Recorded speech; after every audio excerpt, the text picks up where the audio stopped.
رسول اللہ کیا اس دن آپ میری شفاعت کریں گے؟ فرمایا میں کروں گا۔ تو یا رسول اللہ مجھے اپنا پتہ بتا دیں، میں آپ کو کہاں تلاش کروں؟ انہوں نے پینشور کیتا ہے۔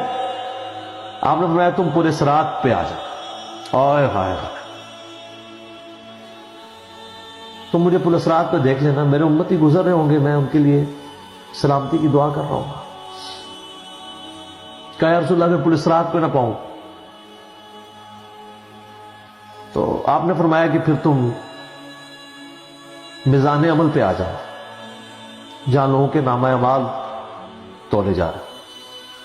نبی علیہ السلام کا نامہ اعمال نہیں تول رہا ہوگا، آپ کو تولا نے امن دے دیا نا، انا فتحنا لک فتحا مبینا۔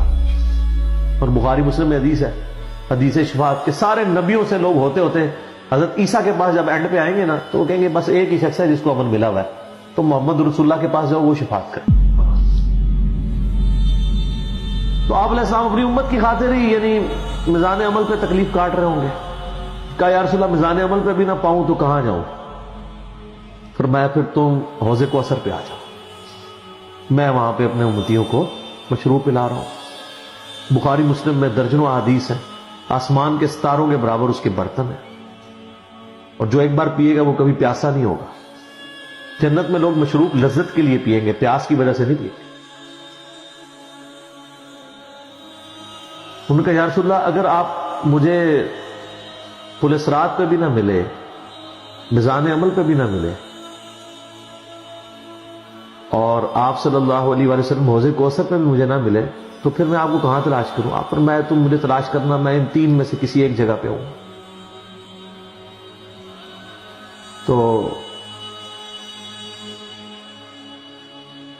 بخاری مسلم میں پھر یہ بھی آتا ہے کہ میرے حوض کوثر پہ کچھ لوگ لائے جائیں گے، میں کہوں گا اصحابی اصحابی، میرے ساتھی ہیں۔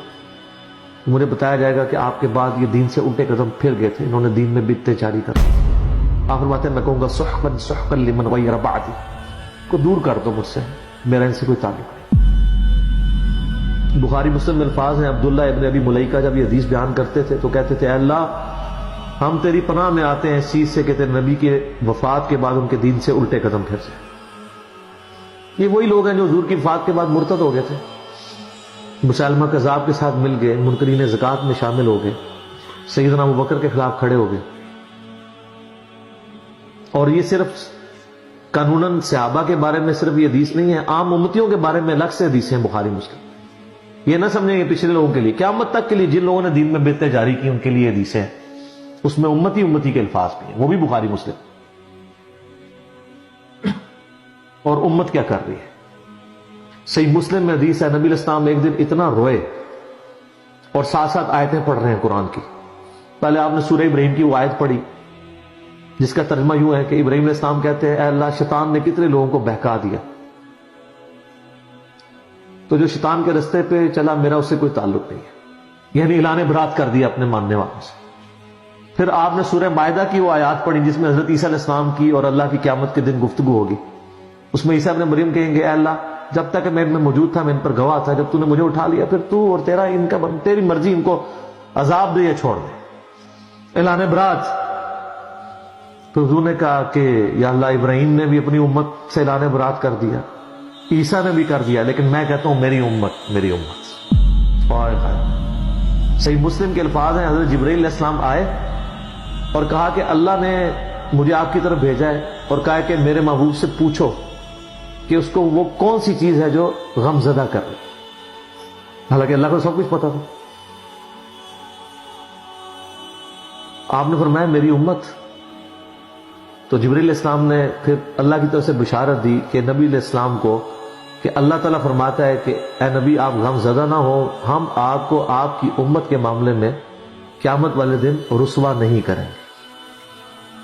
تو سبحان اللہ تو ہم پڑھتے ہیں لیکن ہمارے ایسے کردوت نہ ہو کہ سحقن سحقن لمن غیر آبادی نہ ہو جائے کہیں، سحقن سحقن لمن بدل آبادی نہ ہو جائے کہیں، یہ بھی تو چانسز ہے۔ استغفر اللہ واتوب الیہ۔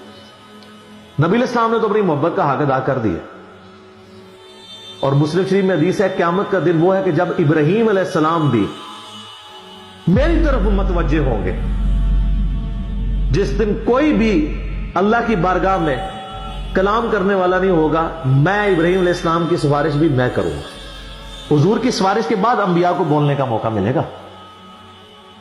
اسی پہ وہ اعلیٰ حضرت کا شعر ہے نا، وہ جہنم میں گرا ان سے جو مستغنی ہوا، ہے خلیل اللہ کو حاجت رسول اللہ کی۔ بل ہم شعر کہہ سکتے ہیں، ہم محبت کے لیے نعرے مار سکتے ہیں، لیکن نبی علیہ السلام نے جو امت کو تعلیمات دی تھیں حجۃ الوداع کے موقع پر، غدیر خم کے موقع کے اوپر، امت نے کسی ایک وصیت کا بھی پاس نہیں کیا۔ اب یہ ایک دردناک ٹاپک ہے، جتنی مرضی بات کی جائے نہ ختم ہونے والی ہے۔ بس اس کو اسی پہ کنکلوڈ کرتے ہیں کہ اللہ تعالیٰ قیامت والے دن ہمیں اپنی رحمت کاملہ سے اپنے محبوب صلی اللہ علیہ وآلہ وسلم کی شفاعت کے ساتھ قیامت کی ساری ہولناکیوں سے بلا حساب و کتاب جنت میں داخلہ عطا فرمائے۔ آمین ثم آمین۔